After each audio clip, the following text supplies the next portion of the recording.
I'm Paul Levinson, and welcome once again to Light On, Light Through, episode 117.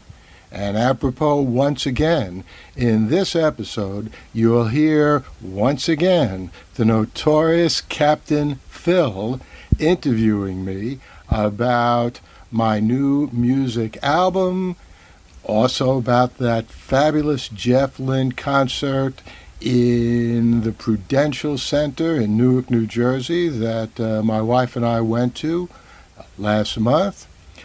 Also, we talk about my new science fiction, and that includes Robinson Calculator, my new novelette, and the new issue of Amazing Stories, which should be coming out any week now, in which you'll find, amidst many other stories, my own story, the P&A.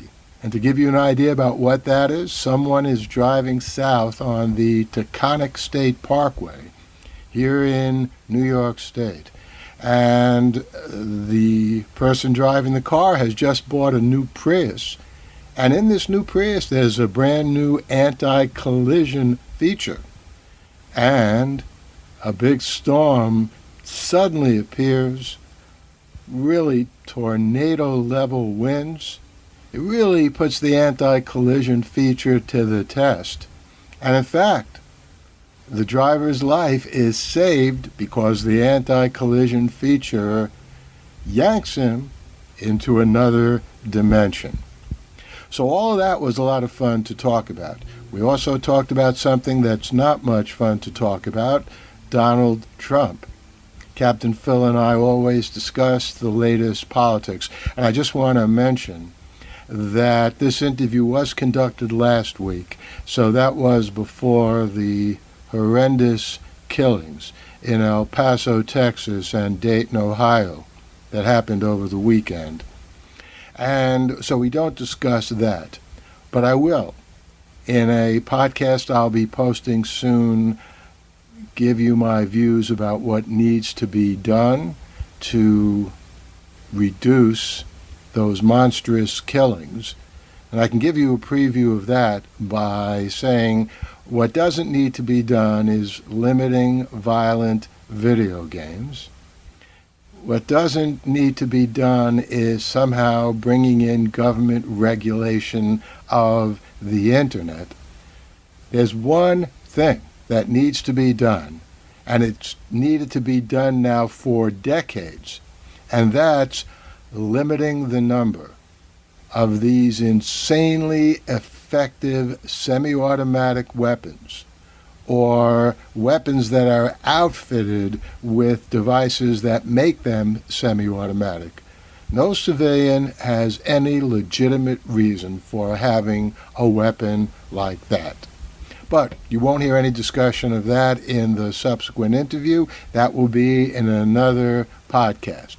So now, what you'll hear next is Captain Phil, who starts out his interview with me by playing two songs that will appear on my new album. These are rough mixes recorded up in Batavia, New York, last October. The first one is Alpha Centauri, a song I wrote with Peter Rosenthal. And the second one is Samantha, a song I wrote all by myself. So enjoy.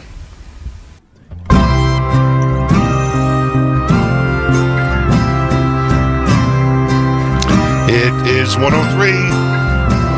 Captain Phil in for Chris Sarochin here at WUSB Stony Brook, 90.1 FM and W297BM Stony Brook, 107.3. I will be torturing you for the next 90 minutes.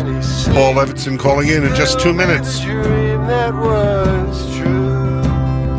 Round Alpha Centauri is still the most beautiful star. Round Alpha Centauri, our love can reach that far.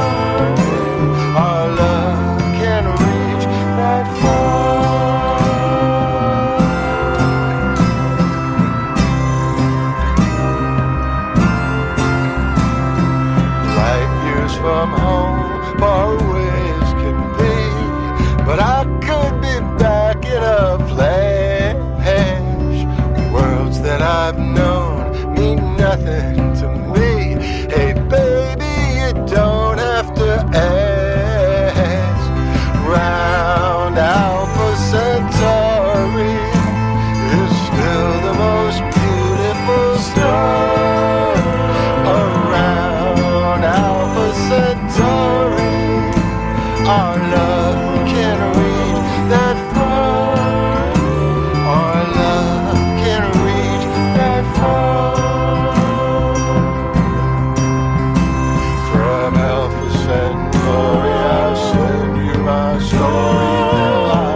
Centauri, there's no need to worry.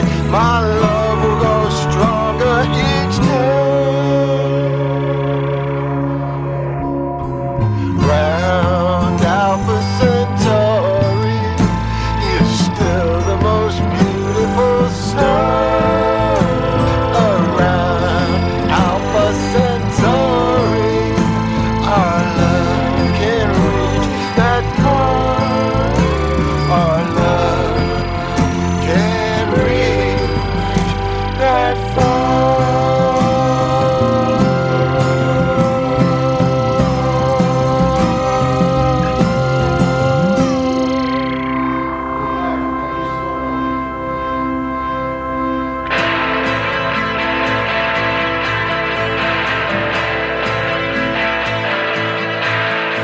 Samantha, can't you see?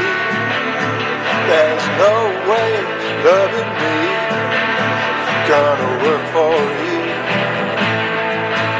Yeah, that's ever true.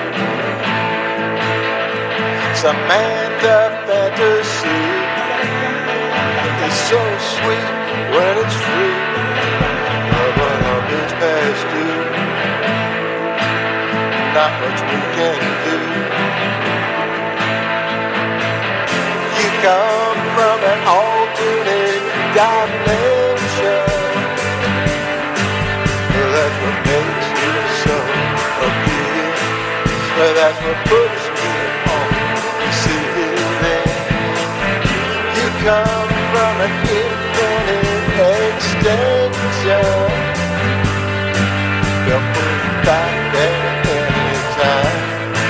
I'll put you back there on that dime. Samantha, dance with me, but I don't think that will be on the wrong street, 'cause you won't be here. Samantha, chances to drift way out to sea, and it won't be here if you really leave.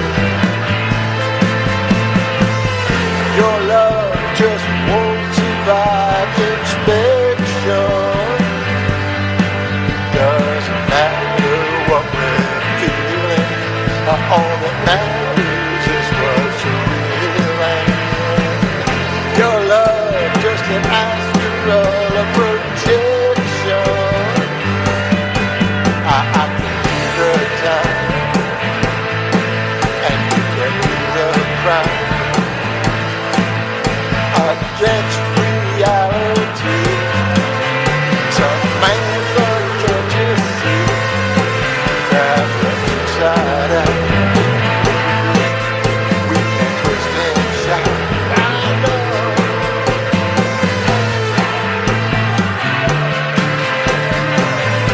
Oh, Samantha. The singer himself is on the line. Paul Levinson, yeah. Are you there, my friend? No. Oh, No, yeah. I am actually here. That's great. You like listening to yourself over the phone or the radio? Listen, I'm so egotistical. I like listening to myself through any medium. But over the phone or the radio is great. You know, what I like to do is I like to record my shows here at the station and then play them in my truck driving around. But it's always better when my wife or kids are trapped in the truck with me. Better in a long trip. And then... Well, that's absolutely... Well, trapped is the key Yes. word there. That's the most reliable way to get listeners. And I'm like, they're like, why are we listening to this? You did this live. And it's like, well, it's my favorite show. That's right. It's a very good DJ. I really enjoy listening to him. He's got talent. Oh, how are you, my friend? How is everything? Everything is great. I mean, you know, other than the political mess our country is in, that's not great, but I'm always optimistic. But we can talk about a lot of science fiction that I've just published and all kinds of other things. So, well, let's start with the fun stuff first, okay? I played 2 tracks. Alpha Centauri, Mm-hmm. and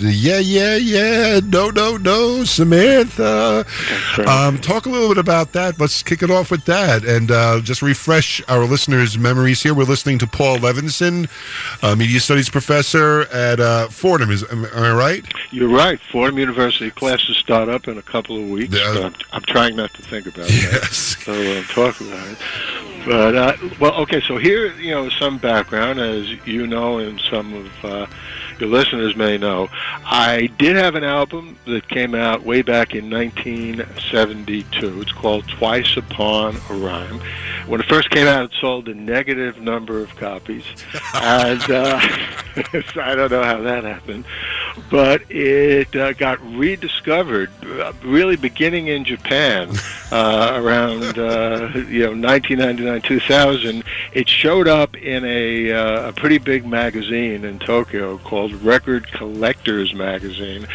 And some people in Japan already knew me because they had read some of my nonfiction books about Marshall McLuhan. Anyways, one day I get some email, and they say, hey, guess what? I didn't know you ever recorded an album, but your album, Twice Upon a Rhyme, is listed here and praised in our Lost Cult Classic column. And so there was one thing that was right about that description. The album had been lost. And as we were just, talking about, the only people who had heard that album for decades were me, my wife, and our kids. And, that caused psychological problems for years. But anyway, well, you have good health insurance as a Fordham prof? Exactly. So good thing about that. But then the album, sort of began catching on, and and most importantly, really, a record company in South Korea called Beatball Records. They're sometimes known as Big Pink Records. One is the publishing company, was the record company. They reissued it in CD, and then a really cool guy by the name of Anthony Nyland in England remastered the whole thing, and this came out around 2010, 2011. But what a lot of people didn't realize was I had a master plan back then in 1972, and it was to wait almost 50 years until my next album came out. Wasn't that a brilliant marketing strategy? Absolutely. Make them wait. Make them wait. So what happened was, just about a year ago, actually, a guy by the name of Chris Hoisington, who lives in Buffalo, and he and his brother Anthony Hoisington have a small record company called Old Bear Records, contacts me and said, hey, I'm a fan of Twice Upon a Rhyme, and how about we record a new album with you, but rather than just songs in general, I know you're a science fiction writer, maybe you have written some songs in the style of Twice Upon a Rhyme, which is sort of like, Lovin' Spoonful, Beatles, circa Rubber Soul, that kind of musical feel, and, but make them science fiction lyrics, and we'll record a whole new album with you. So I said, oh, yeah, I got plenty of songs. And actually, that was only partially true. I had a few songs. Now, one of the songs that I had, and I'd written back also around 2000, 2001, was Alpha Centauri, which you just played. That song came to be because right around then, my second science fiction novel, published by Tor Books, is Borrowed Tides. It's about the first starship to Alpha Centauri, which only has enough fuel to get there. Don't ask why they did it that way, but anyway, that's what the setup of the novel is. And so I had Alpha Centauri on my mind, and I wrote this lyric. And right around that time, I got back in touch with Peter Rosenthal, who was the guitar player on the 1972 Twice Upon a Rhyme album. And I said, hey, Pete, how you doing? Da, ba, da. And I said, why don't we write some songs together? And I sent him Alpha Centauri and a couple of other lyrics. So the song you're hearing is a song that Peter Rosenthal wrote the music for. I wrote the lyric. Samantha is yet another song which I scribbled down like a verse, I don't know, about 5 or 10 years ago, and I had no idea what I was going to do with it. But I knew that I wanted on this new album to have some kind of alternate reality song, love across alternate universes. Because in addition to time travel, alternate reality is one of my favorite science fiction modes.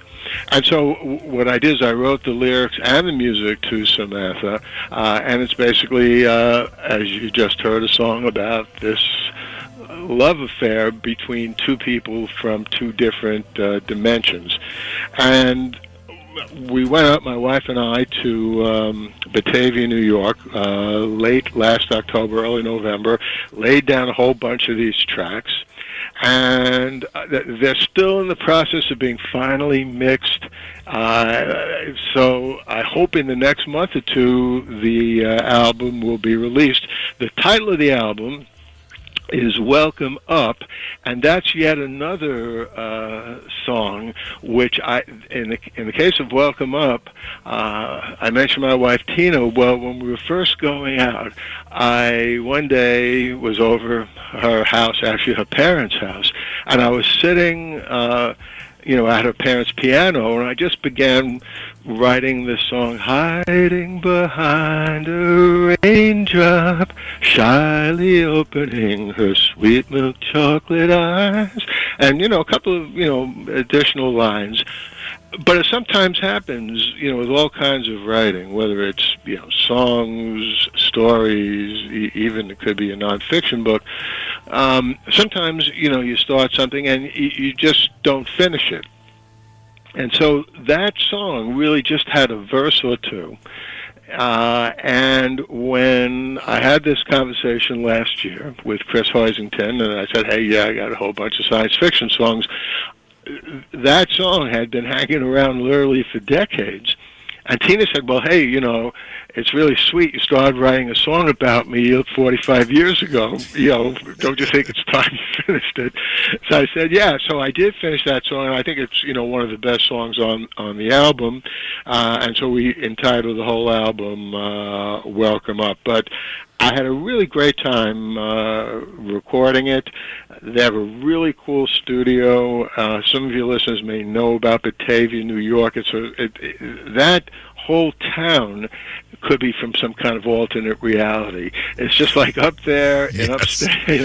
I've been there, and my question is, what took longer, the drive to Batavia or the actual recording? That's because that's a heck of a drive. You want to drive the entire length of the New York 90 part of the New York Thruway. That would be where you would end up. Well, you're not kidding. We're used to driving up to Cape Cod, and that on a good day could be 4.5 hours. On a bad day could be 6 hours. Batavia on a good day is like 6 to 7 hours.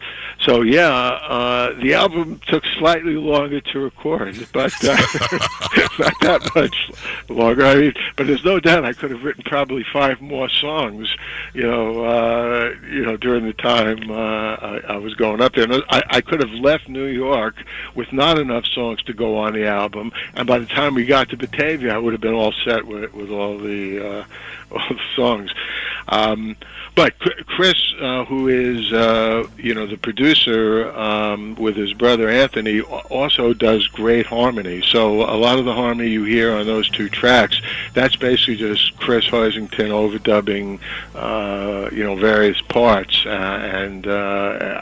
I'm always up for good harmony. In fact, that's the way I first really got into music. When I was in 6th grade, I formed a group called Little Levy and the Emeralds, and it was like a doo-wop group, and I arranged all the harmony. So I've always been, a sucker for good harmony, and there's a lot of that on the new album, and also on Twice Upon a Rhyme.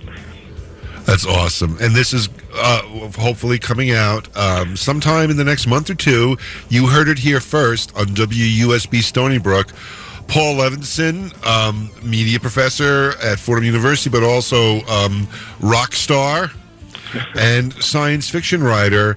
And I just love it. You know what I think of? There's two things that come to mind when you talk about the Japan aspect of it. I think of Spinal Tap, of course. 'Cause how could you not? Mm-hmm. You know. And then the other thing is, I remember a story about Jeff Lynne writing the lyrics to one of ELO's. I think it might have been they were writing the lyrics to "Don't Bring Me Down" in the car. Me down, yeah, yeah.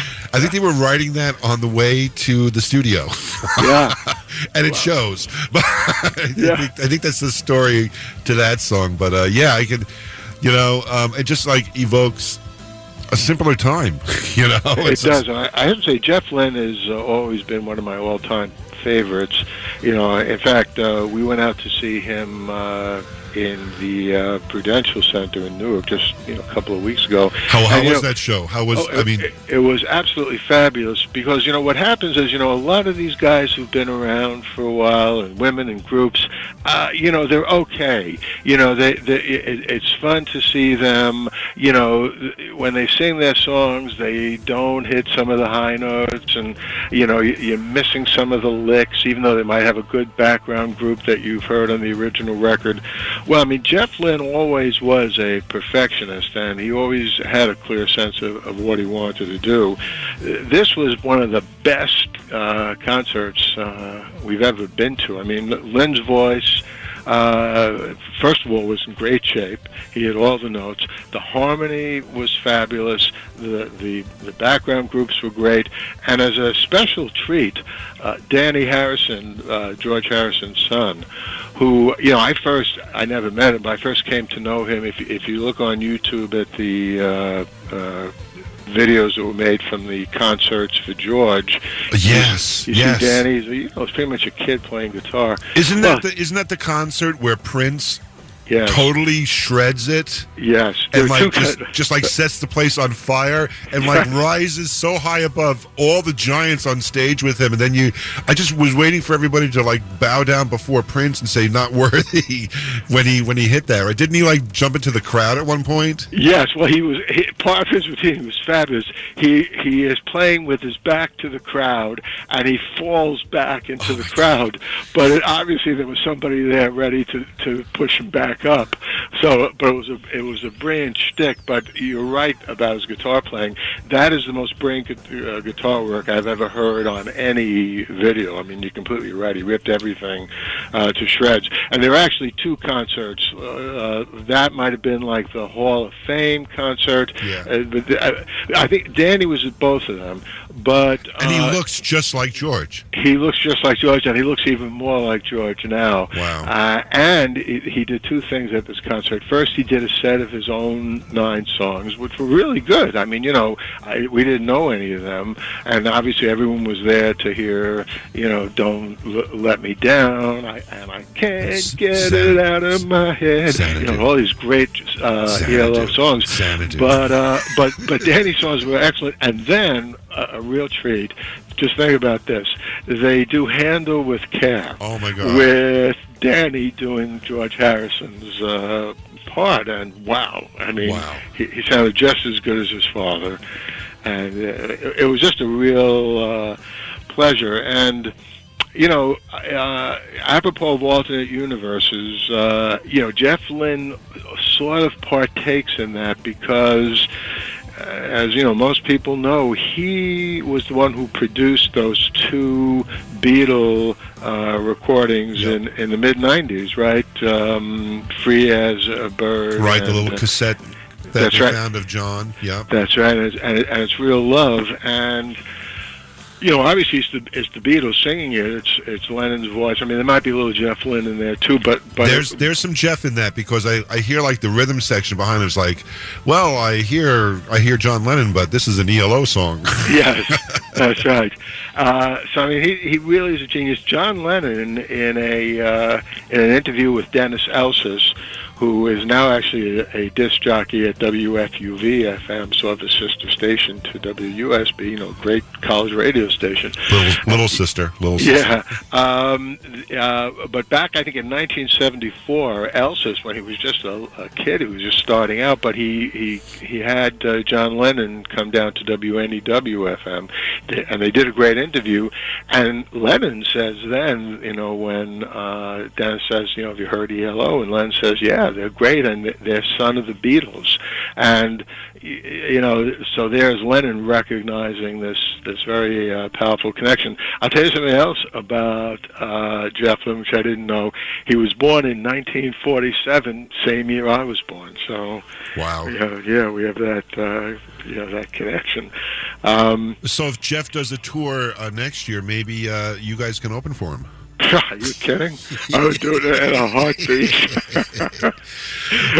and then come on and do some harmony for Jeff's, absolutely. For Jeff's performing, yeah. Well, I tell you, the thing about Jeff is, and it's a shame we don't have Captain Rocket here. Captain Rocket did before Captain Rocket he actually moved up to Batavia area, believe it or not. But he used to do like an oldies type show here, and he would do theme shows, and he did an ELO theme show. And one of the things that we talked about when we were talking about Jeff Lynne, was that his voice sounds so good today because the dude's getting on the old side a little bit, Well, I know exactly how old he is. He's my age. I still feel like I'm 17, but yeah, but absolutely. So, but he did all the production and he did the studio work after ELO folded up. So he didn't do a lot of touring and stuff. So his voice is still fresh and young. That's right. He took a couple of years off, and I mean, there was when he released the album Zoom. There was supposed to be a tour for that, and that just flopped. They weren't selling any tickets, so they canceled the tour. But this latest stuff, I think, the timing is right. It started off with a concert in Hyde Park in the UK, and you can see that concert on YouTube. That's right. It's an amazing concert, and what you're getting basically is something close to that. Absolutely. But I'm sorry, I never saw any of those Zoom things in person. There are plenty of videos of that concert too, and I can't quite remember her name. He had a beautiful woman with long blonde hair who was standing next to him, and she does a great job. I think he was dating her back then. I think he was. Her name was maybe Rose or something. I'm not sure, but I think she comes from Texas. But yeah, and I'll tell you something else, because I look into these things. I mentioned it was always one of my favorites, an early ELO song. I can't get it out of my head. Oh, I love that one. Yeah, it's such a beautiful song. And I watched an early video. This would have been like 1974, 1975. Not only is Jeff Lynne singing the song beautifully today. I mean, if anything, his voice sounds better. It's in the same exact key as back in the 1970s. And again, you don't find that too often either. Usually, honestly, when I sing some of the songs from Twice Upon a Rhyme, I have to lower the key a little bit because, not that I ever had that great a voice, but I just can't quite hit some of those high notes. But boy, I mean, Lynne, he really, still is in good shape. And I'll tell you something else about ELO. Just obviously, question of personal taste. The original ELO group obviously was, all guys, including the people who played the violins and the classical stuff. And that was okay, and it was even interesting. But now it's a much more diverse group. You have men, you have women, you have people of all ages. I mean, it's just I didn't see him at the concert, and I can't remember this guy's name either. Maybe you will. The original keyboard player still shows up from time to time, and he is excellent. It's maybe not Richard or something is his name. Richard Tandy. Richard yeah, Tandy. That's right. Yep. That's it. Yep. I was going to say Bev Bevan, but Bev Bevan is the drummer. That's right. Yeah, he's very good too, Bev Bevan. They have a new drummer who's a powerhouse, though, who's great. So, but the songs are so classic and so listenable. Oh man!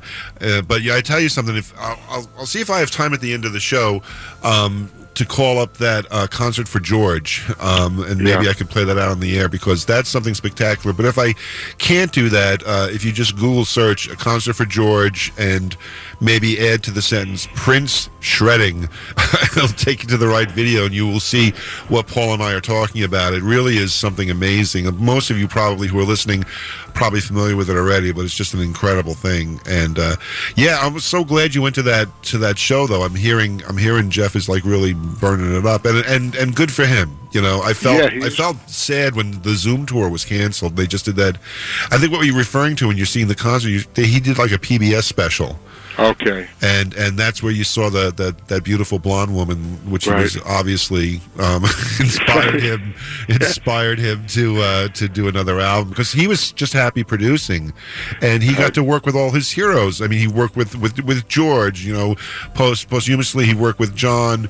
I think McCartney showed up in the late '90s. I think I can't think of the name of the album, but he did an album in the late '90s with McCartney. McCartney is I read something McCartney said, about Jeff Lynne, that when McCartney was first approached to do the It's Real Love, Free as a Bird project, he was skeptical because he knew, and obviously who didn't know, about the Traveling Wilburys, and he knew about the close relationship that Jeff Lynne had with George Harrison, so McCartney was a little reticent about going into the studio with Jeff Lynne producing, but he decided to do it, and he was so impressed with the way Jeff Lynne worked that he was happy to have Jeff Lynne produce one of his albums a few years later. Jeff Lynne also, you probably know this, I don't know if your listeners do, produced and co-wrote some of Tom Petty's greatest songs. I Won't Back Down, Free Falling. Yes. I mean, and I always loved those songs. I didn't know that Jeff Lynne had anything to do with it, but it's not surprising me, and those are among Tom Petty's, best songs. Yeah, no, absolutely. And one more note on McCartney.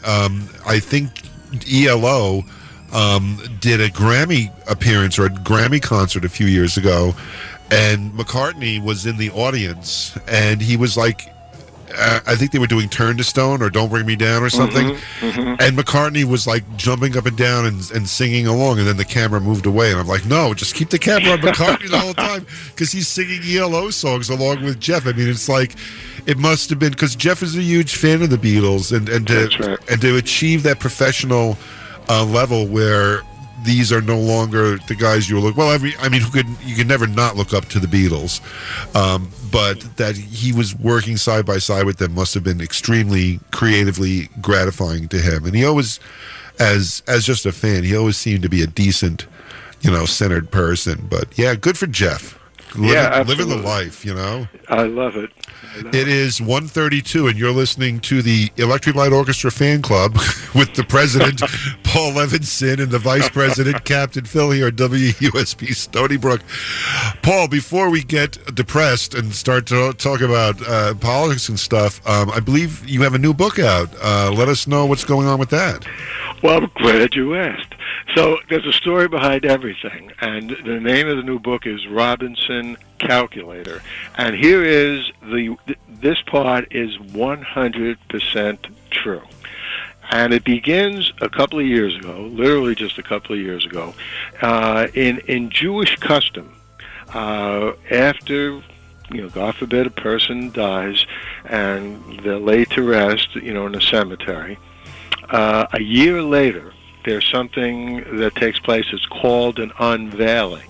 And the reason that it's called that is there's a drape over the tombstone, and then at the unveiling, the drape is removed. And, like most customs, I have no idea why or how this started. I think it's just so, it's one thing when you go to a funeral and everyone is so understandably so upset, and if you know the person, even heartbroken, but a year later you have a little bit more of a perspective, on life and just the passage of time. Okay, so we're at this unveiling at a Westchester cemetery. I won't say which one it is, and the ceremony is over, and everyone is beginning to slowly walk back to their cars, and Tina and I are walking back to our car. And as we're walking, like, I do a double take. And why am I doing a double take? Because there is a tombstone there that says, the name on the tombstone is Robinson Calculator. Now, I guess, most people in this world would see that and say, okay, but in my demented mind, at that instant, it just popped into my head, who would be named Robinson Calculator? It sounds to me like this could be some kind of android, or a robot. But if that's the case, would they be so, blatant as to not only bury someone in a public ceremony, but put their name right there on a tombstone so everyone could see it?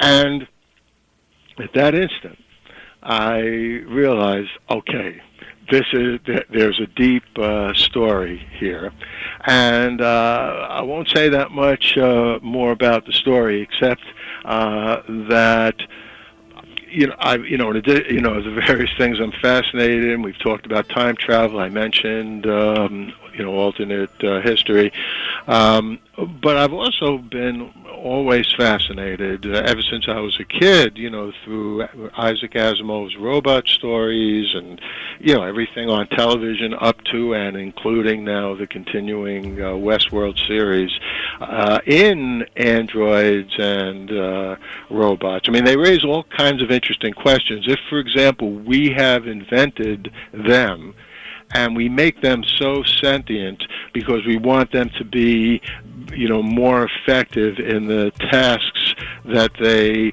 do for us, at what point are we basically moving from a position where, hey, we can drive our car, however, quote, smart, unquote, our car is, any place we please. Nobody would say we're mistreating the car as a sentient being. But if somehow, the car or anything got so intelligent, at what point are we now acting as lords over slaves of sentient beings? So as a philosophical question, I've actually dealt with that in some of my nonfiction over the years. In fact, I had a piece published in a story of my life, a now defunct magazine called Shift magazine. It was sort of the Canadian version of Wired back in the late 1990s. Cool. And it was called The Civil Rights of Robots. And what I was trying to get at there, at what point are we suddenly now doing something that's ethically, very, very objectionable? But there's also a lot of fun in Robinson Calculator, and, there's, unsurprisingly, the protagonist. And these, my protagonists are always one or another version of me. Has a romantic relationship going with a woman who is a calculator herself. So it also, I should say, if you like New York ambiences, this really takes place in real places in New York, in real New York restaurants. There's an important scene in the New York Public Library, where, by the way, I used to work years ago, the one on 42nd Street, so I know the inside of that library very well. There are scenes there. So it's called Robinson Calculator. You can get it now on Amazon. But let me also mention, as long as we're talking about my science fiction, I have a new story that will be coming out probably in the next week or two or three in the new issue of Amazing Stories, which has already published two of my stories in the past. It published Slipping Time last year, and then a few months ago it published the Weather app, WHETHER app. But in the new issue, which is sort of the anniversary issue, marking the first year after Asimov Amazing Stories, Triumphant Return.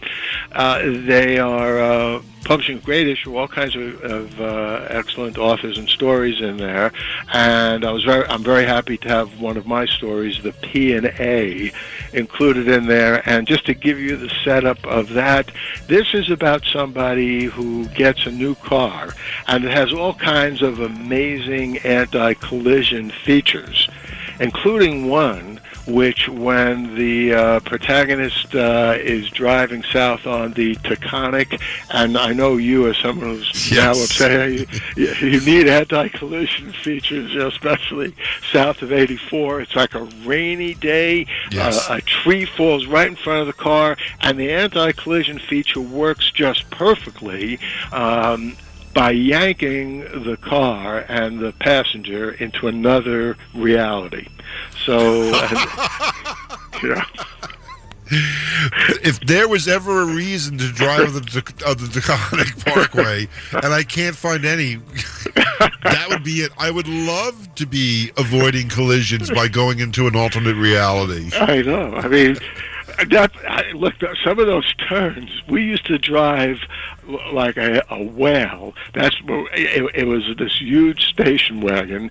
It didn't even have front wheel drive, and it was the most. If you just had to make even a gradual turn, it was like navigating a huge tugboat, and. The most harrowing experiences were driving up and down the Taconic, especially when it was raining, at these sharp turns.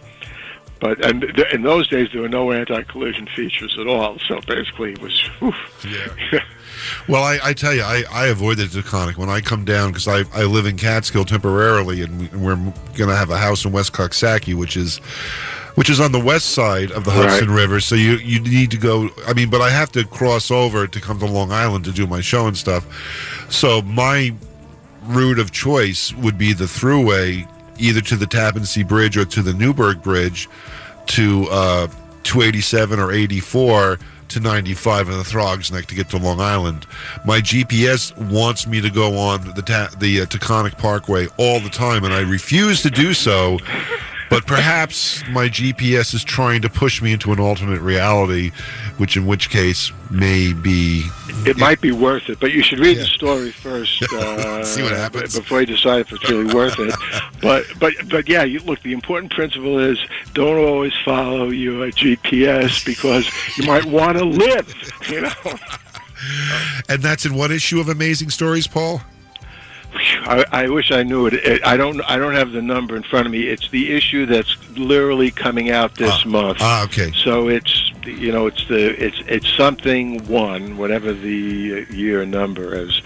But the Amazing Stories came back literally last August with its first issue in about 10 years in print, and it's been doing great. And now here it is celebrating its first issue with an anniversary issue. And you can track all of Paul Levinson's books and music and trips into alternate realities by going to his website, which is PaulLev.com. PaulLev.com. And and just to touch on Robinson Calculator for 1 second here, much catchier title than Adam Link, right? And evocative, even though I don't think it's a robot story, because I don't think I ever made it through the entire reading of it. It kind of reminds me of Hugo Gernsback's Ralph to 4C41 Plus. Yes, that's right. Evocative of that, although I don't recommend you read it, but if you want to punish somebody, but whatever. But yeah, I like the title Robinson Calculator. It's got, I haven't read it, but it's got that steampunk flavor to the title of it. I like it a lot, it's very nice. Yes, so you'll want to check Paul out there. And but now this is Chris Sirochin's program, and we touch on politics. And Paul, let's shift gears a little bit. People are tuning in to get all revved up and excited about voting in 2020. Actually, before we really get into it, when the 2016 election happened, there were a lot of New York voters who were disenfranchised because they had signed up to be independents, and they were locked out of voting in the Democratic primary. and there was a lot of people who were Bernie Sanders supporters, and they found that they couldn't vote. Is it a good idea for young voters to pick a party even if they don't agree with the two-party system? Yes, it definitely is, for the very reason you're talking about. And look, ever since I've been a kid, even here in New York, we think of ourselves, hey, New York's such a progressive state, New York and California. I'll never forget one year, Tina and I, came back from summer vacation. There was an election coming up in November, and in my mailbox it said, hey, you change your address.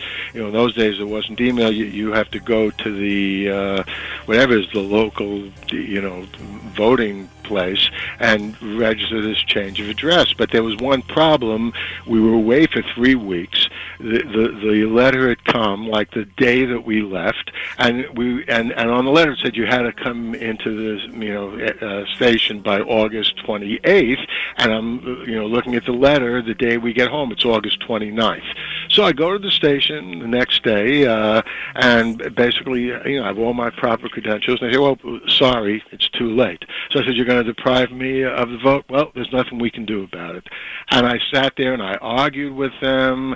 I already had a PhD. In fact, I just earned it. So when they called me Mr. Levinson, I corrected them. I said, excuse me, it's Dr. Levinson. That only made it worse.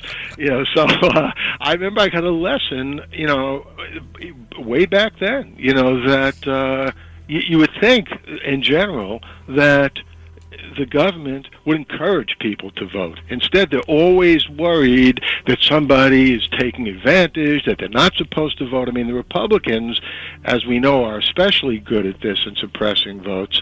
But the Democrats, maybe now they're a little better, but in the past they haven't been any great shakes either. So, yeah, you raise a very important point. The safest way to protect your right to vote is indeed to register with one of the parties. You also get the advantage, if you register with the Democrats, of having a say in who gets the nomination. If you're an independent, you don't get any say at all. So, or in most states you don't. So, yeah, I think that's good. And I mean, it goes to the philosophy of both sides are equally bad. Therefore, I will rebel and punish them by not choosing a party. And you're honestly just punishing yourself. Even if you see fault in both parties, I think the false party narrative, that both parties are equally bad narrative, is a false narrative myself. I think the Democrats have problems, but they are minor leaguers compared to the Republicans who have brought disenfranchisement, and criminal activity to a high art in the last couple of decades. Yeah, absolutely. I mean, look, Winston Churchill said about democracy in general, it's the least worst system of government. And you could say about the Democratic Party, it's the least worst political party. Yeah. So, they have a lot of problems, but they're day and night compared to what the Republicans have been doing. Although I find it interesting that we tend, especially my Facebook friends, tend to get all revved up over the huge amount of Democratic people running in the primary. But by the time they get to New York State, we could be down to like 2 or 3. Yeah, that's true. So I mean, I'm assuming one of them is going to be Biden. Yep, I am too. I'm really hoping it's a person of color, a person with a different sexual orientation, or a person of color or a woman. I'm really hoping that's in the mix, because I think those people, out in the country, I think that's a better reflection of the country, and I think the Democrats will bring more people in, whether they're on the president ticket or the vice president ticket. Yeah, that's right. Well, I don't know if you saw today the latest counting of the people who have qualified for the mid-September next Democratic debates, and at this point it's 8 people, and of course Biden is up there. But there are three women in there. Three excellent women. It's Kamala Harris, Elizabeth Warren, and I think just yesterday or early today, Amy Klobuchar qualified. So I was very happy to see that. I mean, I should point out here, we may have talked about this before, but I always like making this point. There are almost an endless number of reasons that you can ascribe to how Trump managed to get in the White House, ranging from, the Russians were so successful at hacking that they actually changed votes in the Midwestern states, to, Hillary didn't campaign enough there, to James Comey shouldn't have opened his mouth, just literally a couple of weeks before the election with the idiotic point that the investigation into her email had been reopened, and then a couple of weeks later he says no, that we didn't find anything. So there are all kinds of reasons, but I've always thought that if you had to find the central reason, and for all I know, all those played some kind of role, but I think the central reason is that people in those Midwest states, Pennsylvania, Ohio, you can just, Wisconsin, Michigan, we all know what they are. Unfortunately, I think not due to Russian hacking, not due to propaganda on Facebook, not due to any of those reasons, they just made a really bad decision. And there's been a lot of analysis, and it's disturbing, but I think we need to learn from it. That in particular, there was a much lower African turnout in all of those states, and in the big cities in all of those states than there had been in 2012 and 2008 when Obama carried those states. Now, it's the wisdom of hindsight. Maybe people in those communities didn't really much care to go out to vote because it wasn't an African American on the ticket, and they were sure Hillary was going to win, as most people were anyway. So, who knows what the reasons were.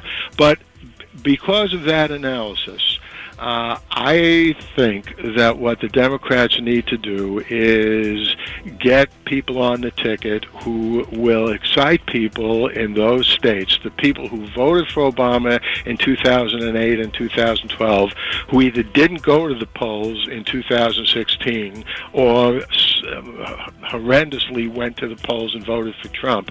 Get enough of those people to come back to the Democratic Party and vote. And if that happens, I think we'll be okay. I mean, the Democrats are going to win, New York and California and New Jersey anyway. But and there's even a chance we may win Texas. But those Midwestern states are really crucial in this crazy electoral college system that we have. That should be abolished, but that's not going to happen in time for 2020.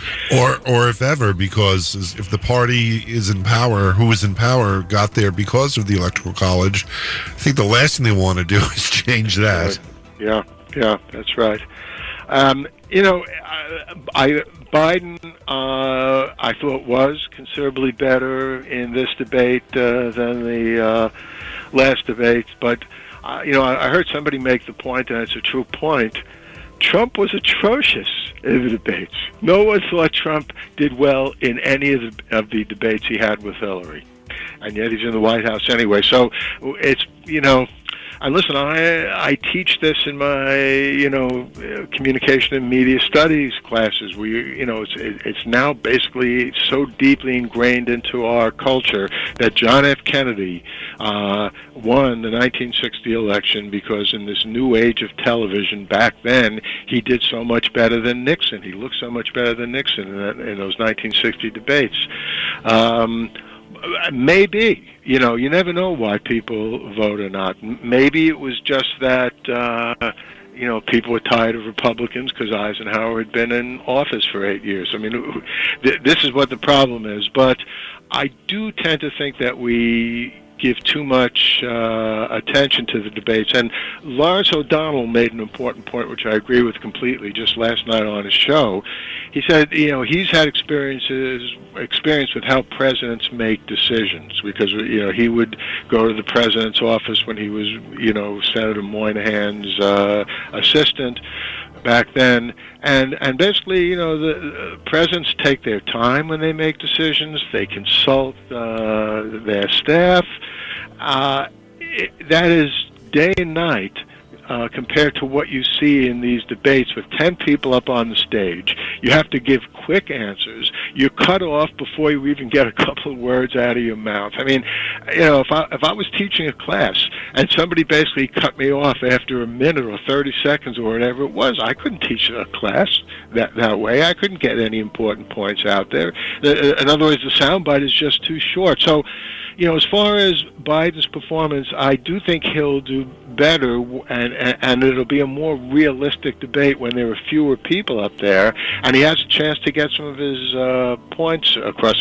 In the first debate, he was his own worst enemy, because Pamela Harris would make a point, he would start answering, say, "Okay, but I said enough." I mean, because he was obviously counseled, don't talk so much, because you don't want to appear like you're a motor mouth, which to some extent he is. So I think that these debates, I wouldn't want to not have them, but I think we sometimes tend to accord them too much importance. Although I have to say, I feel it's interesting and helpful that the Democrats, and this is why I like the huge field of Democrats. People are saying, "Oh, there's too many. It's confusing. It's too many," but there are real issues that are affecting real people being put out by these debates. I mean, the issue of health care, universal health care, Medicare for all, these things, and they don't get discussed in other places. So, I mean, there are a lot of people running, and I have to tell you something. I have a delicious fantasy in my mind of a presidential debate between, not that this is who I would support, but I would just love to see it, with Trump going up against Kamala Harris. Yep. The way he was stalking Hillary during the 2016 election, pacing behind her, making faces, doing this mail invitation thing. I just have a vision of Kamala like turning around and punching him in the nose and saying, "Stay on your side of the stage, you racist." That would be. I really would love wonderful. to see that. Yeah, she'd win by a landslide if she did that. But, I just want to say, though, about healthcare, I'm glad you mentioned it, because this is like one of my, peeves. Just to let everyone know where I'm coming from, I don't like insurance. I never like any insurance companies. Years ago, we bought a new car, and like 6 months down the road, literally and figuratively, the engine just died, and it was turned into a smoking mess. I'll never forget, I called up the insurance company, our agent, and he says, well, tell me the truth, Dr. Levinson, were you drinking a little bit when you were driving? So I said, I said, no, and what does that have to do with the engine? And I think maybe I should speak to your superior. And then, I got someone with all kinds of abject apologies. But if what was said in the past debate, just the other night about insurance companies, is completely true. And several of the candidates had made this point. It's completely true that insurance companies are in the business of maximizing their profits, which means maximizing their premiums. But how do you maximize your profits? It's two things. First of all, you maximize income or their premiums. But second of all, you pay out as little as possible.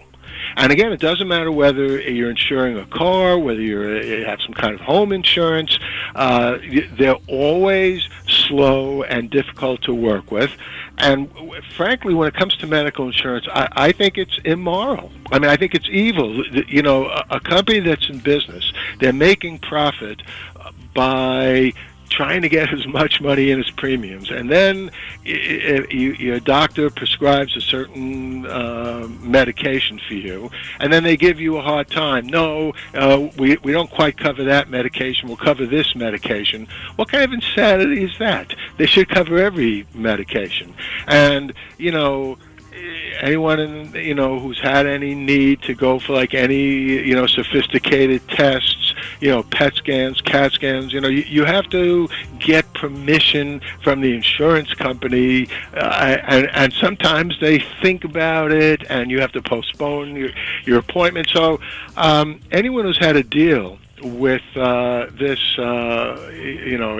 health insurance complex would naturally be very sympathetic towards just doing away completely with these private insurers and let the government take care of it, even if it does cost a little more money.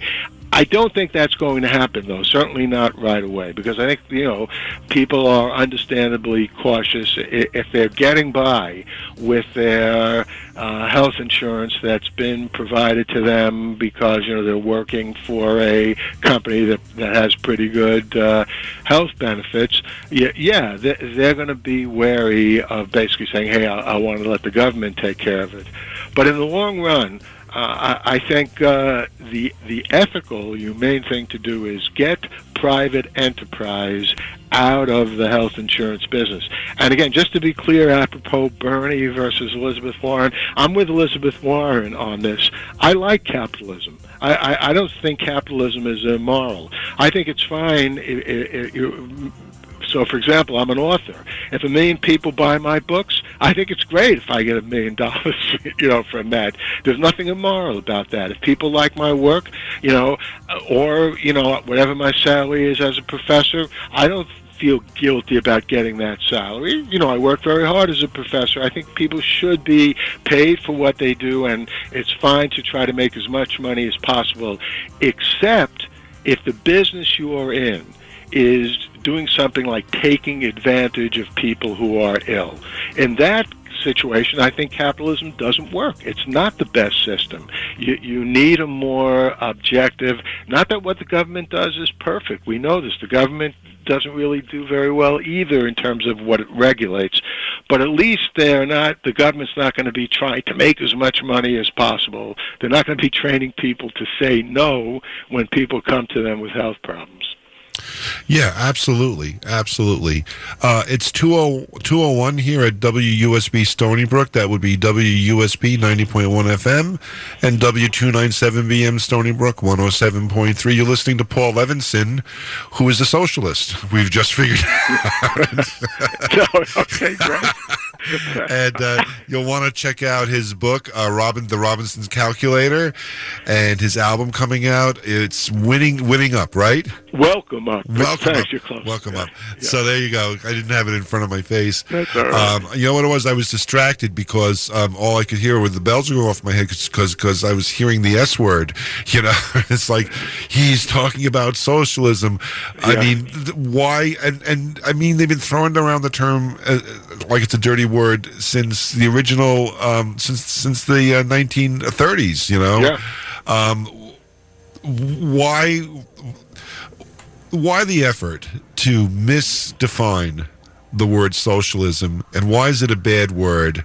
And why do some parties and some political philosophies want to make the idea of socialism a dirty word and a bad thing? Well, first of all, just to be clear, I'm not a socialist. No, I was putting you that on. was Yes. a joke, in case anybody. Yeah. No, I mean there are aspects of socialism that I like, but as far as what I was saying is, as far as healthcare is concerned, I'm a socialist. Let me just say one other thing about healthcare. Everybody accepts the fact that the government, supported by our taxes, should protect us from macro events that can hurt us or kill us, ranging from foreign attacks, ranging from serial killers, ranging from earthquakes, volcanoes, hurricanes, and so on. Those are macro events. So for some reason, not enough people recognize that the government should also protect us from micro events, literally viruses, bacteria, lethal cells. And I would recommend a great book by William McNeill and it's called Plagues and People, and then he has another book called The Pursuit of Power. Both those books are good. They look at it in slightly different ways, but the gist of his thesis, and he wrote these books 20, 30 years ago, is that human societies indeed have always been focused on both the macro dangers and the micro dangers. It's only our current society that doesn't seem to care about the micro dangers. So that's why when it comes to healthcare, I think a socialistic approach is correct. I don't think it's correct for most other things. As to why it's become a dirty word, this is what these damn Republicans are good at.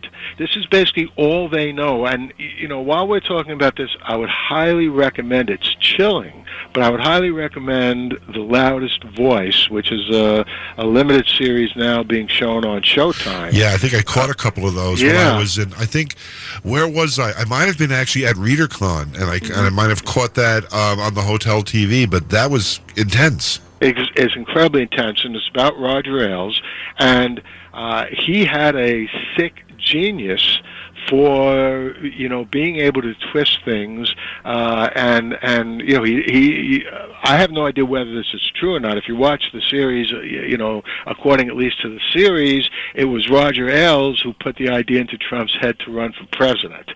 Whether that's true or not, I have no idea. But he did an enormous amount of damage. He also, to some extent, was behind the Obama wasn't born in the United States movement, and he also, jumped right in there. The reason that the Republicans do that, I think, is that they basically can only win by lying. Because if you think about why would any working person ever in his or her life vote for a Republican? What kind of working person in her or his right mind would ever vote for a Republican? The answer is when they're lied to and somehow they're convinced that somehow the Democrats/socialists want to take something away from them. History shows Democrats have been the ones who've made things better for workers. But, the lie that somehow the Democrats are socialist, it begins, as you said, back in the 1930s, the Soviet Union becomes one of the boogeymen with due cause in the United States. I mean, it's actually debatable who was worse, Stalin or Hitler. That's how bad Stalin was. He killed millions and millions of people. But what's lost, of course, by the Republicans deliberately, is that the Soviet Union was far more than socialist. They were a communist dictatorship, and actually their workers didn't do too well at all. I mean, in a way, they were acting the way Republicans act. They talked a lot about making life good for the workers, but the average, life of a worker in the Soviet Union in the 60s, 70s, 80s was far worse than the average worker's life here in the United States or in any part of the Western world, and that's one of the reasons why the Soviet Union collapsed, because eventually, the people there couldn't take it. But because of the real evil that the Soviet Union was, the Republicans were able to sort of tie any kind of government program, into socialism/communism. And as you know, they opposed everything. They opposed Social Security. They were obviously wrong about that. They opposed Medicare. They were wrong about that. They opposed Obamacare to the point of what? The Republican-controlled Congress tried to repeal it 25, 30 times. And fortunately, the Supreme Court, even with a Republican majority, so far has turned those attempts away. But they all stem from the same thing. The only people who benefit from the Republicans are very wealthy people. And so if it were just left to the vicissitudes of democracy, the Republicans would lose every single election because there aren't that many rich people. There are far more people who are, moderately wealthy, middle class, and below that. And all of those people, all of us vote.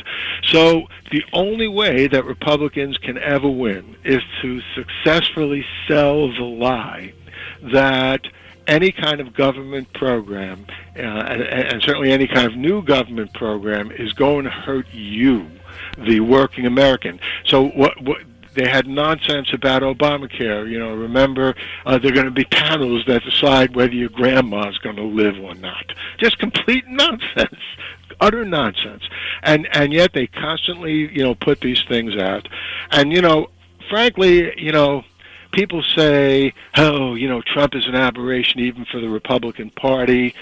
I got to tell you, he's not that much of an aberration. It doesn't matter what issue you look at. Look at gun control, for example. I mean, it's totally insane, what goes on here in the United States. And the only reason why it continues is that the Republicans, even well before Trump, blocked every attempt at sensible gun control and sensible gun reform. And I was sad that John Paul Stevens passed away a week or two ago. I mean, he as a former Supreme Court justice, one of the things he said is, hey, we're never going to have good gun control here in the United States. We're never going to have sensible policies unless we repeal the Second Amendment. And yeah, I would be in favor of that, but I don't think that's going to happen too easily either. But at least if the Democrats got back in control of the Senate and, the president, I think there's a good chance that could happen in 2020 and continue, control of the House of Representatives. Maybe finally we'll be able to get these automatic and semi-automatic weapons off the street. And you know what? I don't care what they're called. Every time you talk about this in any forum and there's some kind of gun expert and you say, automatic weapon, excuse me, it's really a semi-automatic weapon. I don't care what the name is. They obviously shoot a lot of bullets and kill a lot of innocent people. And none of those should be in the hands of any American. I mean, if you're going out and you're hunting for deer, you're not going to shoot the deer with a semi-automatic weapon, I hope. Quentin Tarantino goes deer hunting, Right. Yes. That's right. Yeah. So, anyway.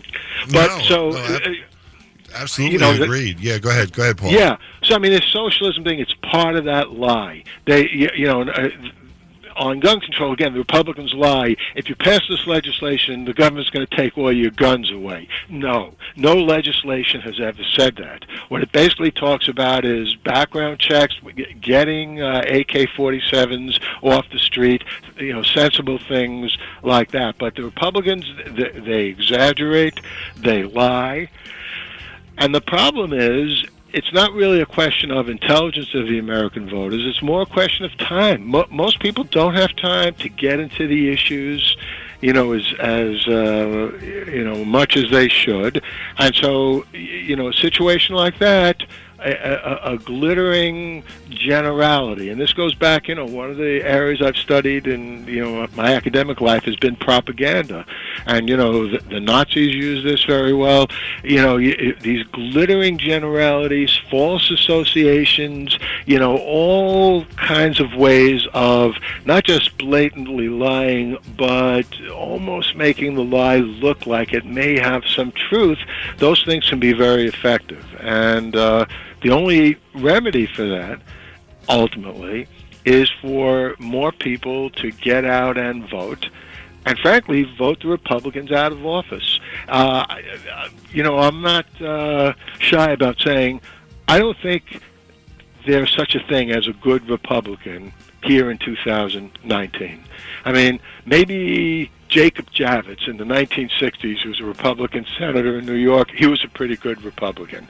But, I mean, you have to go pretty far back. I mean, obviously Abraham Lincoln was a wonderful, Republican. But now, in the 21st century, they stand in the way of every good thing that needs to be done. They perpetuate all kinds of bad things. We're not going to get anywhere, while we're on the subject is, we're going to reach across the aisle, on a bipartisan basis. Don't waste your time, is my advice. Elect those people out of office, then you don't have to reach across the aisle. It'll be less strenuous and you'll get more done. Did Biden say that? He might have said that. I don't know. Yeah, but because for where I'm coming from, this is the party that took Obama's Supreme Court nomination away from him. Yeah, and stole that's it. right. That's and right. and this is the party that will have no trouble doing a Supreme Court nomination in an election year if it's a Republican president, specifically Donald Trump. Yeah, well, listen, with the wisdom of hindsight, it's easy to find fault. I think Obama was a great president, but Obama should have at least gone to the Supreme Court on that issue, not allow Mitch McConnell to just not even let the nomination come to the floor. Is it wrong? Is it wrong to call him Moscow Mitch? No, it's not wrong at all. But, there's a whole history of this. The 2000 election, when the Supreme Court wrongly, and Sandra Day O'Connor, who voted with this majority, the Republican majority, has said it's the one decision she now regrets. They voted in Bush v. Gore to not allow the recount in Florida. Had I been president, Bill Clinton was president then, I would have said, okay, the Supreme Court has made this decision, now let's see them enforce it. And I would have sent down the National Guard and insist that there be a recount in Florida right now, because a presidential election hung on that. And most legal scholars to this day think the Supreme Court didn't have the right to even make that decision. It was basically directing a state court to do something, or a state to do something. And so much so that in the actual decision, Scalia said this is just a one-time thing. We're not establishing a precedent. But in general, I think the Democrats have not been aggressive enough with Republicans. Agreed. Absolutely agreed with that. Yeah, and I think also, just to put a little addendum on what you're saying. Well, first of all, we're talking with Paul Levinson here on WUSB Stony Brook. We're filling in for Chris Sorochin here. Captain Phil is here with you. And, and it's probably should say this is very important. The opinions expressed here are the opinions of the host of the show, Captain Phil Merkel, and his guest, Paul Levinson, and not of the station itself. So just putting that out there in case someone's dialing the number right now to... writing a letter to their editor. I hope they do. Yes, and that's actually register with a political party. I think the greatest thing, whether you're a conservative, or a flaming liberal, it's not going to mean a thing if you ain't got that swing, and you got to choose. You got to choose, and that way you can actually vote in the primary. And I know a lot of Bernie supporters were heartbroken in 2016. So register with a party. Even hold your nose and register with a party, because otherwise you're just hurting yourself. But to add to what you said, I think also the attack on public education to keep the people working long hours, these slave wages where people have to work 2 or 3 jobs in order to keep a roof, over their head and food on the table, and then the dismantling of the public education system over the last couple of decades also leads to being able to control these simplistic, ridiculous messages, with the socialism and the Kenyan, actor and all this stuff, makes people more in a position to swallow this line and to believe the party that wants to take away your health insurance is the party that's taking care of you, just by putting up these false things and these fake things. It's disturbing to watch, Paul. Absolutely it is. Let me, though, draw a distinction here, and this gets back again to, I'm a socialist for health care, but not for, most other things. I sort of hinted at this before. I don't see in this battle Facebook, Twitter, Amazon, and Google as the enemy. And for one really crucial reason, and you mentioned education. I do think that one very, very good thing that's happened as the social media and just in general internet companies have grown into behemoths is that there is more information out there for people who want to be informed. You even mentioned earlier before, just Google, concert for George, Prince, guitar shredding, and you'll find, the video.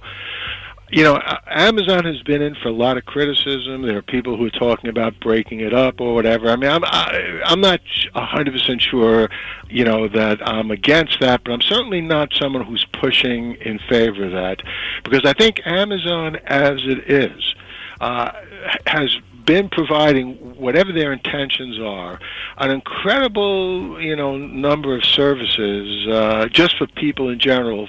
For example, I know this as an author, and I know a lot of authors aren't happy about this, and from a strictly monetary point of view as an author, it's not great, but it is excellent for people in the world at large.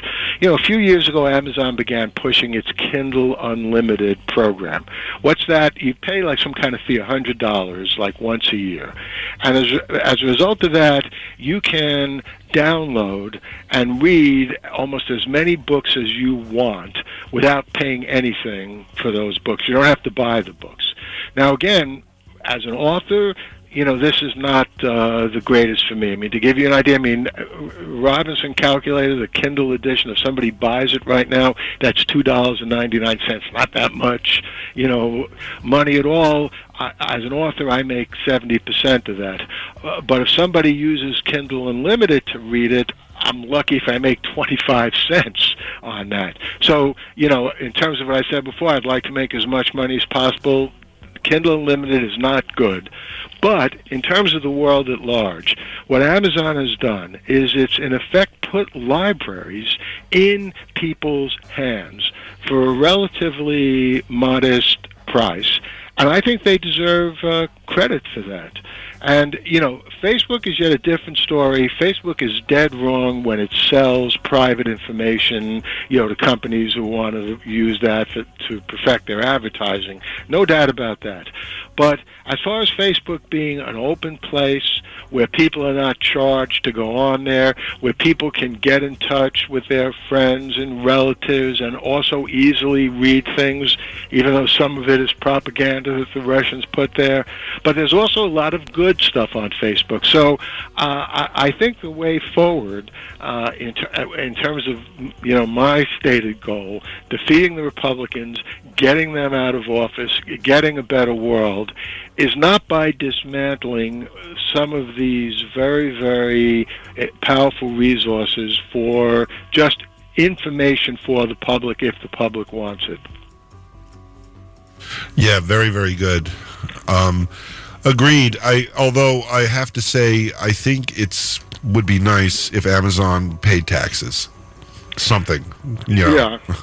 I think I find that to be a huge problem, and I think the people who work at Amazon need to have some rights. They need to be able to use the bathroom when they need to and Absolutely. stuff like that. So I'd like to see some controls put over it, but honestly, Paul, I love Amazon. And if I read a story by Paul Levinson and I dig it, and I'm in front of my computer, as I often am, I could go on Amazon and order 3 more books, and I do this with music all the time. I'll hear about a band, and the band strikes me, so I'll look them up, and if I can't, I actually should probably order from the artist direct, but I don't often, sometimes you can't do that, or sometimes they're only doing digital downloads. But if I can go on Amazon, I can definitely find, if nothing else, I can find the discography, and if I see if the disc is out of print and the Amazon prices for out of print books and out of print CDs is astronomical, I'll just go to eBay or Discogs and get a better deal there. But it's so simple to just do that, and so I like for there to be a way to use that resource, and it's good, and I think you're absolutely right. It's important to have an entire library at your fingertips. But if those few items there got more in line with a more responsible company, pay your taxes, take care of your workers, I think they wouldn't have the bad rep that they have right now.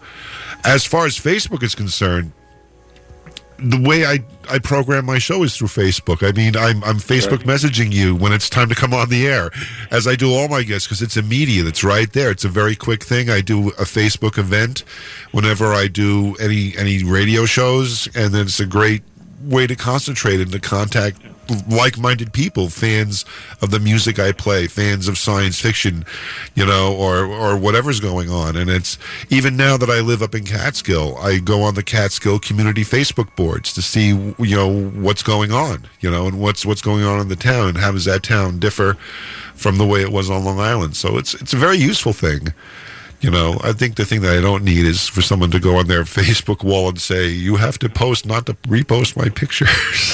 Right, yeah. those fake alerts is kind of like a time suck, No, I know, I agree completely. And I agree with you about Amazon. I mean, on the tax thing, the tax, Trump made a big deal. What else is new about reforming the tax law?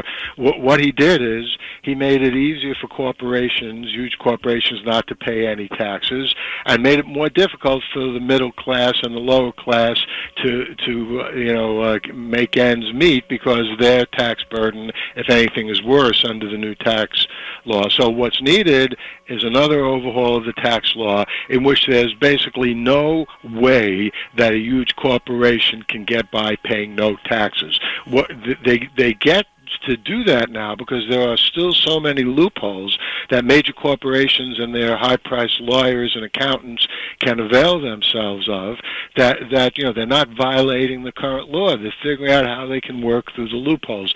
Those loopholes have to be changed once and for all. And as far as abuse to workers, you're absolutely right about that. There should be certain things that no company or corporation can do vis-a-vis its workers, including better minimum wages, and including, what you said about, going to the bathroom. This goes back to the earliest days of technological media in the United States, when phones first became popular. The phone was invented in 1876, but it took some decades before anyone other than a few rich people had phones in their homes. In fact, it wasn't until the 1950s that more than 50% of Americans had phones in their homes. But the telephone operators were treated to horrendously inhumane conditions. They had to sit there at their tables, and basically they were taking wires from one place and plugging them into another place, and they had to raise their hand if they had to relieve themselves, and often they were not allowed to if there were a lot of calls coming in. So, I mean, that was outrageous. And, I don't know exactly what's going on in these Amazon, places, but there have to be minimum conditions that are a lot better than what we're hearing is the case. Just basic decency, just the basics, and we've gotten out of touch with that, because everybody thinks that we are all pulling ourselves up by our bootstraps, and we're going to rise up the way these great corporate titans, the head of Google, the head of Facebook, the head of Apple did. They came from nothing, and they, it's no, I don't think it's like that. I think they started at a high level. They probably had a decent, upbringing. They had a decent education, and those are all advantages. And not everybody has the same advantages. And there should be just a basic level of salary, basic level of dignity and services, and you shouldn't have to choose. You shouldn't have to choose between being reprimanded at work and being able to relieve yourself. It's weird to be talking about this in 2019. Yeah, it really is kind of. I'm having wait, what? Now I feel like I'm in an alternate universe. I'm in the mirror universe. Suddenly everybody has a goatee beard. Yeah.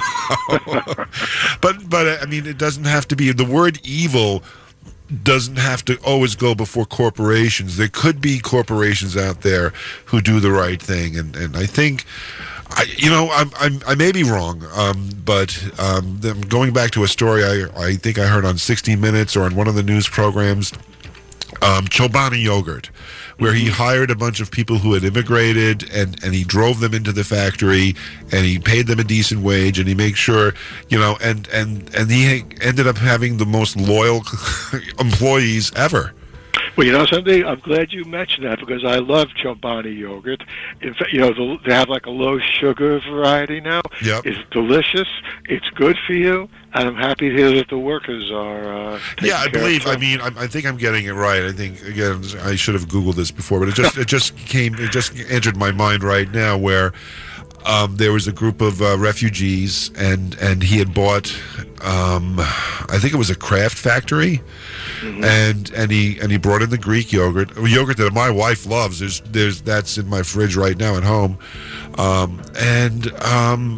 he saw these people, were struggling, and he says, well, look, I just opened up a factory and I need workers, and I will drive you to the factory. I will arrange transportation. It's not somebody walking like for 4 hours just to get to work. And I'm like, so that's what I'm saying is like, we have this myth in our society where, I walked like 8 hours to get to work for 12 hours and walked 8 hours back to go home, sort of thing, and then I'm wearing like hand-me-down shoes and stuff.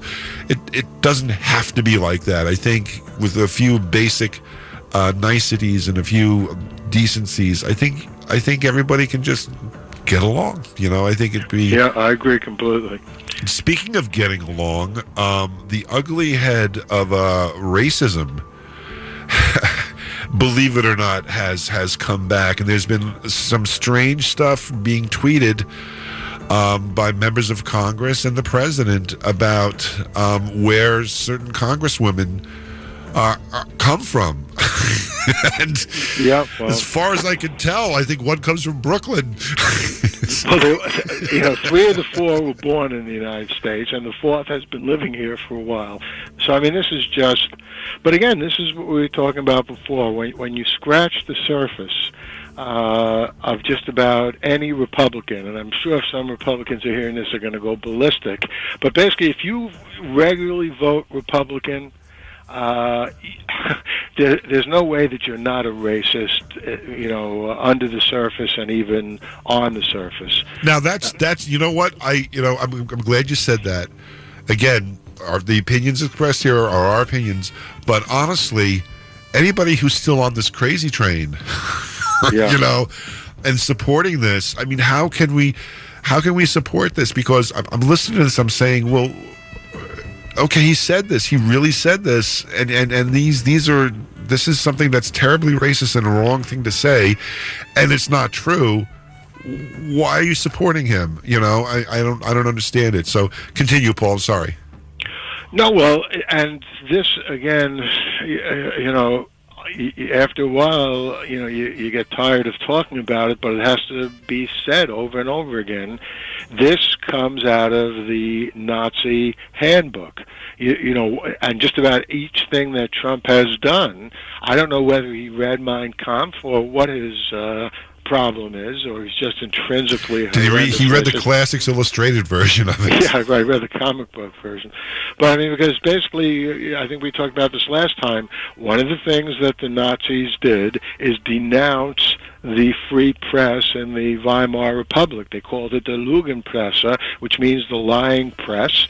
In fact, I wrote a book about this, Fake News in Real Context, in which I said the real danger of fake news is Trump's denunciation of legitimate news as fake news, because in that way he undermines people's confidence in the truth reporting. And again, there can be mistakes in what any media organization reports, but by and large they do report what's true.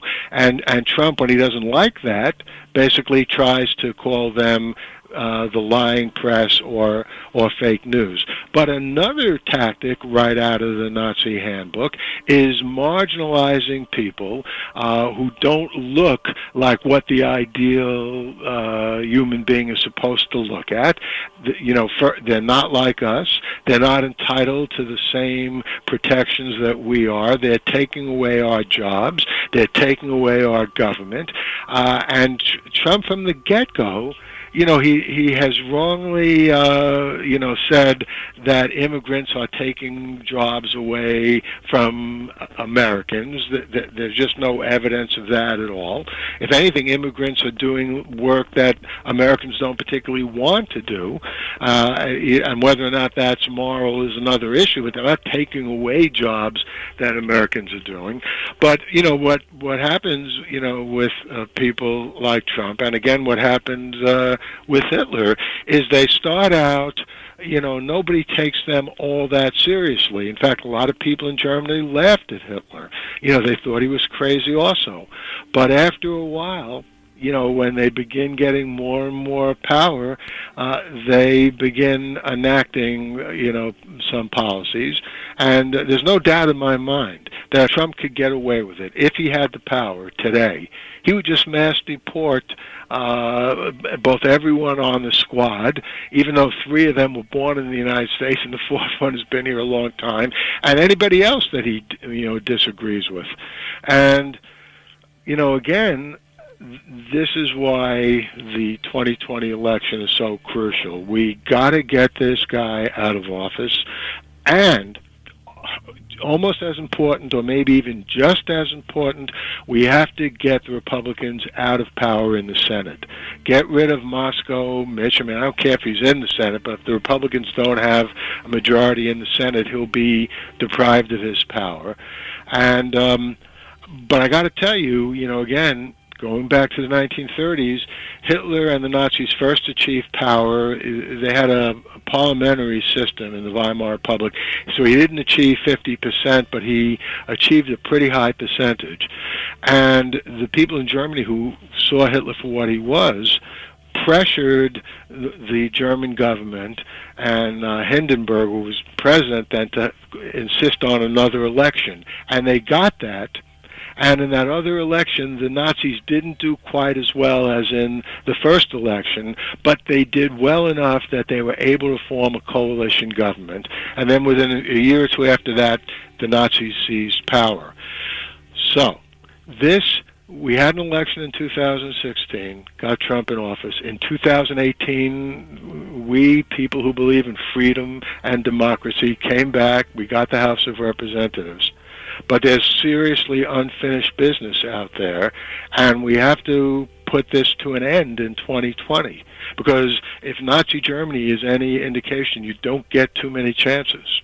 And, as of now, as far as I'm concerned, Trump is a Nazi. He may not, say hi Hitler, but he has actually Nazi supporters. But everything he does is Nazi-like, and unless we get him out of office now and take back the Senate, we're going to be in serious trouble.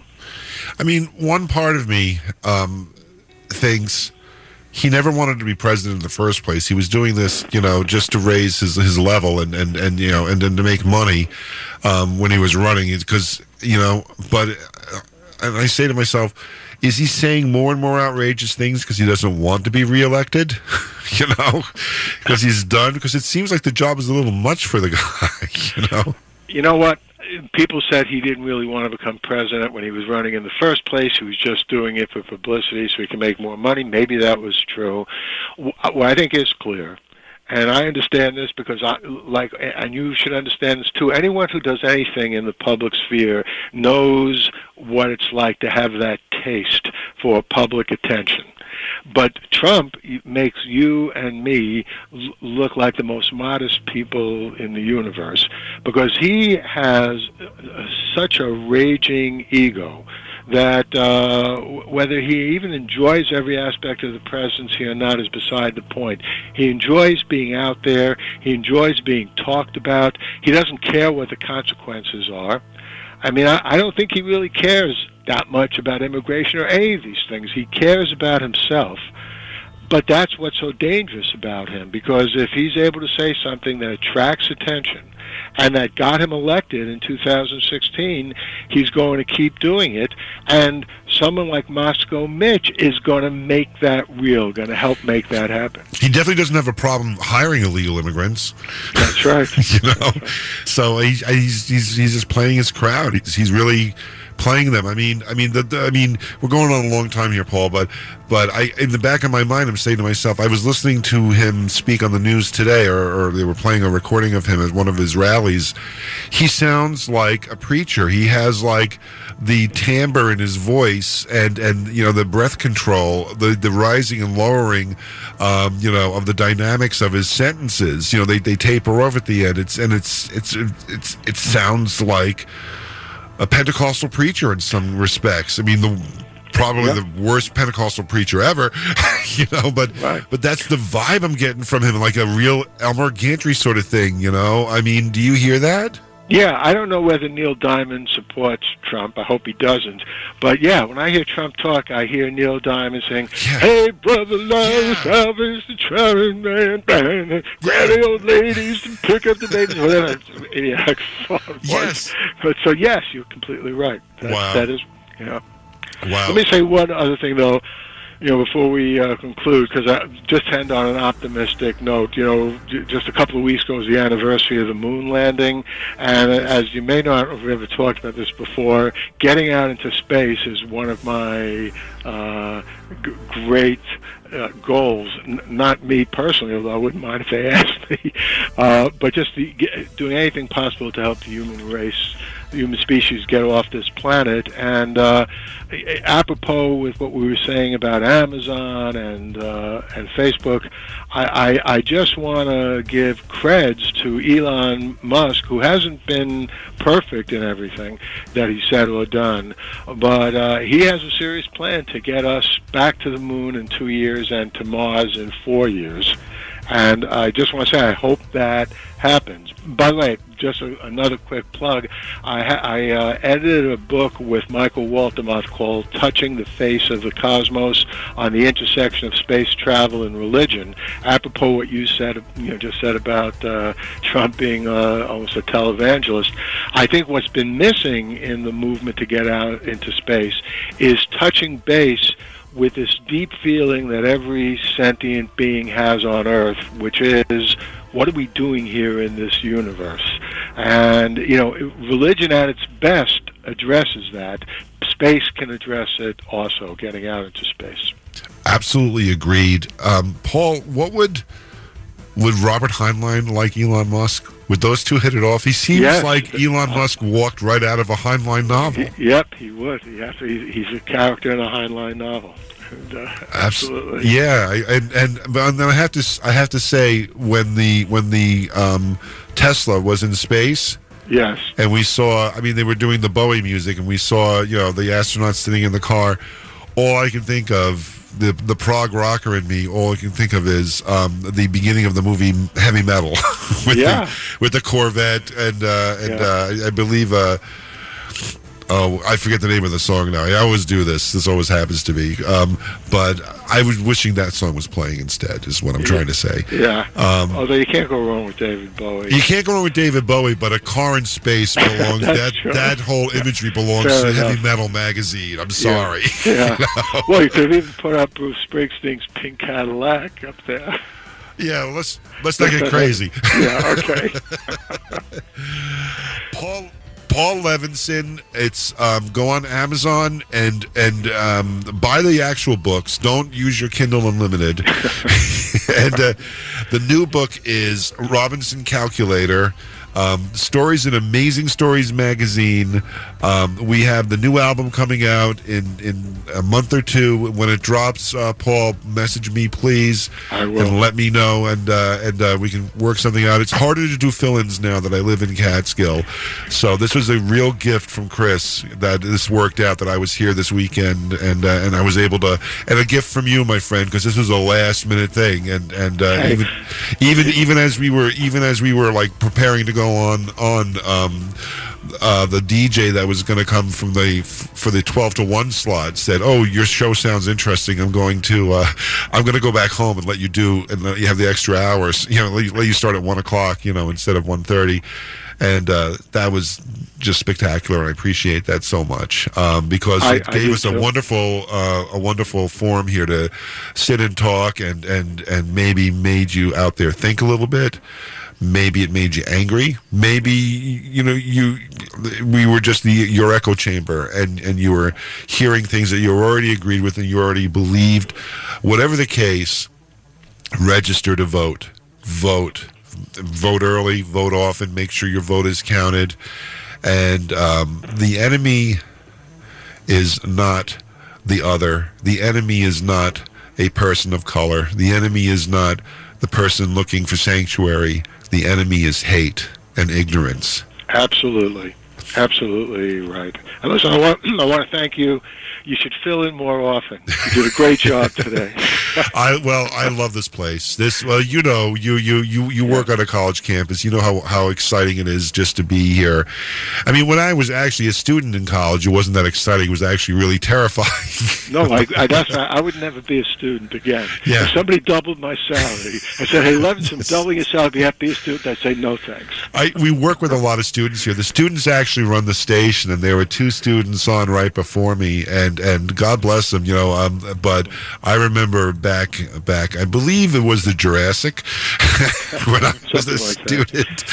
Yeah, we have like a fossil in the admissions office building, and I was there getting my radio station ID. There's some fossil there in the middle of it, and I'm talking to the guys there, and I said, I went to school here back in 1981, and they're like, oh yeah, it's like, yeah, that thing had skin.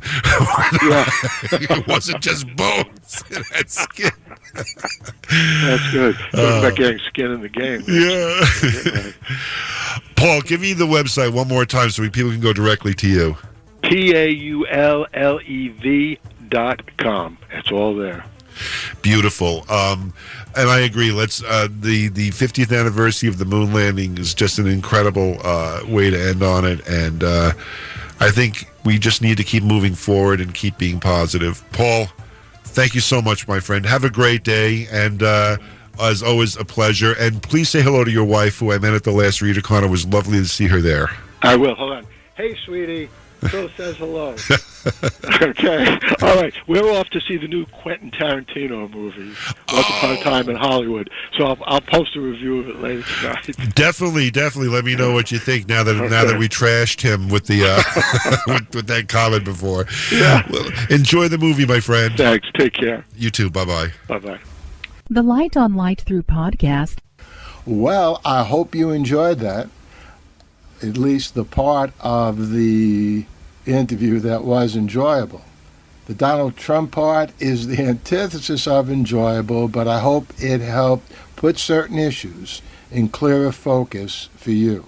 And as I mentioned at the beginning of this podcast, I will be doing a podcast on what can best be done to reduce the horrendous killings, massacres of innocent people that are almost beginning to happen on a daily basis in the United States. So that will be coming up sometime in the next couple of weeks. In the meantime, I hope everything's going well for you. I'll see you again soon. Bye-bye.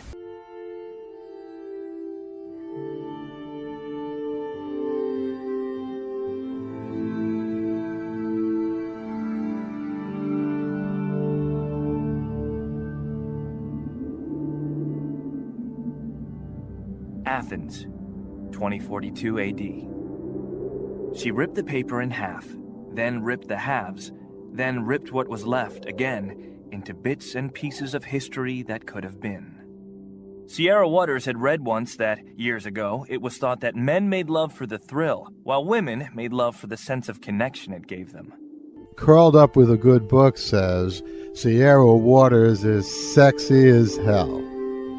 You can find out more about The Plot to Save Socrates by Paul Levinson at theplottoSaveSocrates.com.